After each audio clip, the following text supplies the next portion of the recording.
मला वाटतं की या संदर्भातले जे पुरावे असेल, जी वस्तुस्थिती असेल ती मांडण्याची संधी त्यांना या ठिकाणी उपलब्ध आहे। बाहेर वायफळ बडबड करणं, खोटं बोलणं, त्यापेक्षा त्यांच्याकडे जे पुरावे असतील त्यांनी माननीय न्यायालयाच्या समोर सादर करावेत। पडले असंही आरोप केला जातो। नाही, मी या संदर्भात सविस्तर माहिती घेईन, कारण आज इथे माननीय न्यायालयामध्ये उपस्थित राहायचं म्हणून काही तासांच्यापासून मी इथेच आहे। तर की मिनी पाकिस्तान वगैरे बोलणं हे बरोबर नाही। काही ज्या घटना असतात त्या घटनांवर बोलणं इथपर्यंत आपण समजू शकतो, परंतु डायरेक्ट सर्रास मालेगावचा असं उल्लेख करणं योग्य नाही। आता गेल्या 3 दिवसापूर्वीच जो माननीय केंद्र सरकारने जो अर्थसंकल्प घोषित केला त्याच्यामध्ये शेतकरी बांधव असतील, कष्टकरी असतील, त्यात मोठ्या प्रमाणात इन्फ्रास्ट्रक्चरवर भर देण्यात आलेला आहे। महिलांच्या सन्मानार्थ अनेक योजना त्या ठिकाणी घोषित केलेल्या आहेत आणि म्हणून त्या अर्थसंकल्पाचं स्वागत आहे। दाभाडी साखर कारखान्यामध्ये दादाजी भुसे यांनी 178 कोटी रुपयांचा घोटाळा, भ्रष्टाचार केला। या संदर्भातली दैनिक सामनामध्ये खासदार संजय राऊत यांनी बातमी छापून आणलेली होती आणि त्या खोट्या बातमीच्या विरोधात माननीय न्यायालयामध्ये फौजदारी गुन्हा दाखल करण्याच्या संदर्भामध्ये दाद मागण्यात आलेली आहे।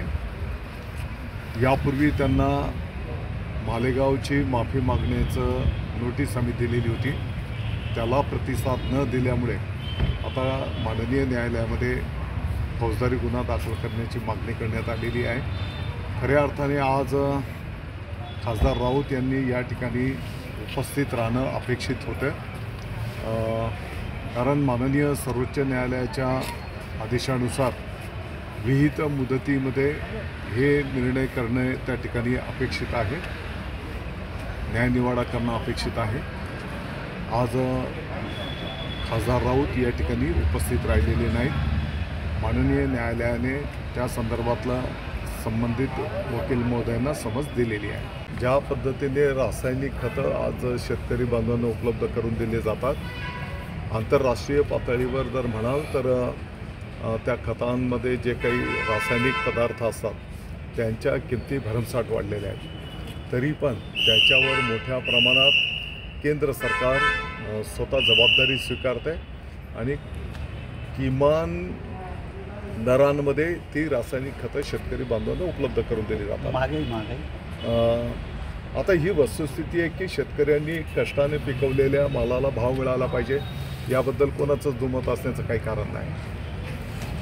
आता आपण ज्या भागामध्ये, आता नाशिक जिल्हा आहे, मग इथं भाजीपाला असेल, कांदा असेल आणि इतरही जे काही फळबाग असतील तर यांना त्या प्रमाणात भाव मिळाला पाहिजे, ही तर सर्वसाधारण माफक अपेक्षा प्रत्येकाची असणार आहे।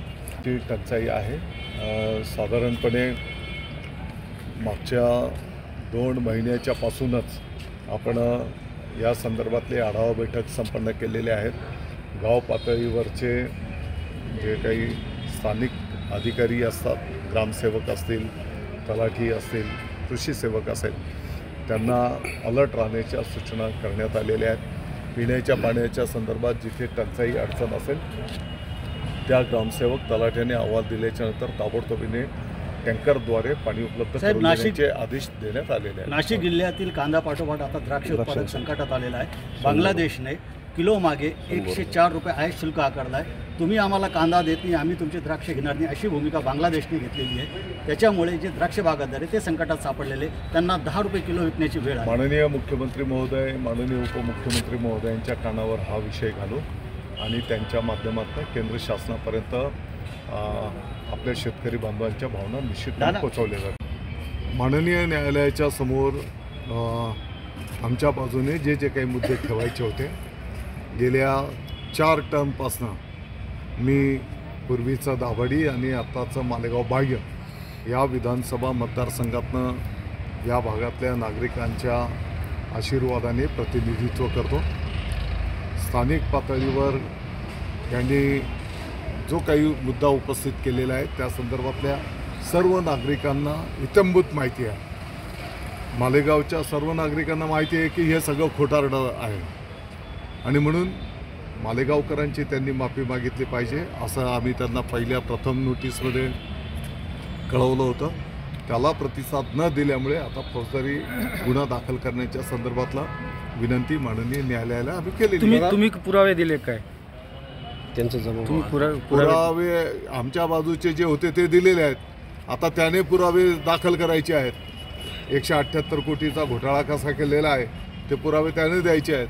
सांगितलं असेल की महाराष्ट्र शासनाने आणि माननीय मुख्यमंत्री महोदय एकनाथजी शिंदे साहेबांनी मराठा आरक्षणाच्या संदर्भामध्ये आता जी काही भूमिका घेतलेली आहे, कोणाच्याही आरक्षणाला प्रामुख्याने ओबीसी धक्का न लागता मराठा समाजाच्या लोकांना आरक्षण देण्याच्या संदर्भातली जी काही भूमिका घेतलेली आहे, आपल्याला माहिती आहे की आपला देश कायदा नियम घटनेवर चालतो.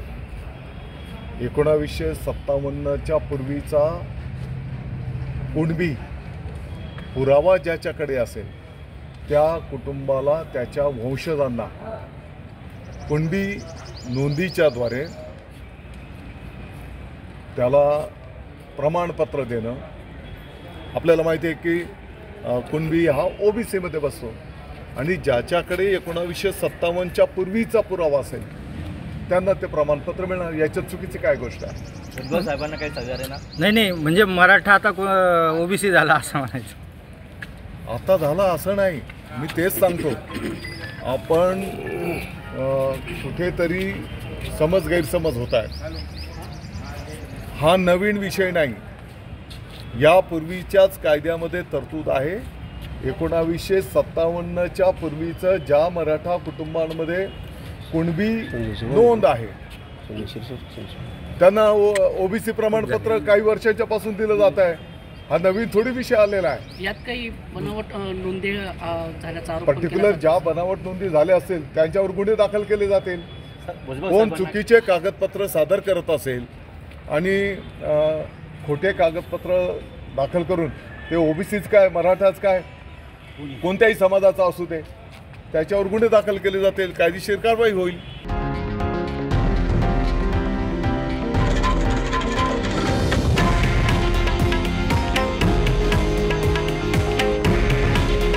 हे आहे देशातील नंबर 1 न्यूज नेटवर्क आणि आपण पाहत आहात TV9 मराठी. काळजी तुमची, हित महाराष्ट्राचं.